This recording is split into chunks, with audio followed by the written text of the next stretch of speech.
এই মুহূৰ্তত মুখ্যমন্ত্ৰীগৰাকীয়ে ফেচবুকৰ জৰিয়তে ৰাইজক সম্বোধন কৰিছে আমি পুনে পুনে আপোনালোকক লৈ গৈছো ওনাৰশিপ কৰে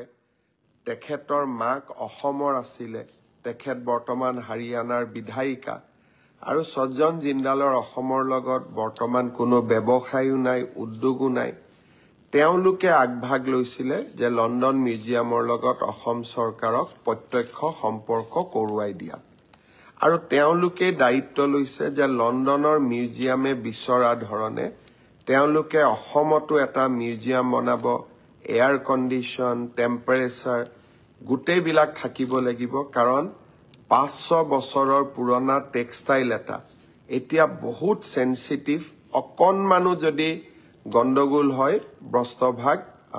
জহি খহি যাব এই গোটেই কথাবোৰ পৰীক্ষা কৰি বহুত চিন্তা কৰাৰ পিছত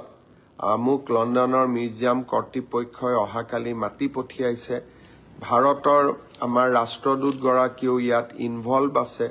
ভাৰত চৰকাৰ প্ৰধানমন্ত্ৰী ডাঙৰীয়াই এই বিষয়ে খবৰ ৰাখিছে যদি মহাপুৰুষ গৰাকী আশীৰ্বাদ দিয়ে গুৰুজনাই আশীৰ্বাদ দিয়ে অহাকালি হয়তো আমি এখন লণ্ডন মিউজিয়ামৰ লগত বুজাবুজিৰ চুক্তি স্বাক্ষৰ কৰিম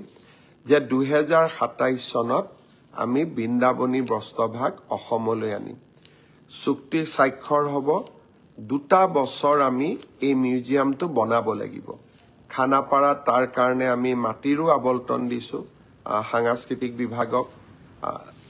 জিন্দাল গ্ৰুপে সজ্জন জিন্দালে তাৰ পুঁজি দিব তেওঁলোকে চাই দিব তেওঁলোকে বনাই দিব কিন্তু মিউজিয়ামটোৰ সত্ত্বাধিকাৰ অসম চৰকাৰ হ'ব আৰু বৃন্দাবনী বস্ত্ৰভাগ আমি লৈ আহিম আমি প্ৰদৰ্শন কৰোঁ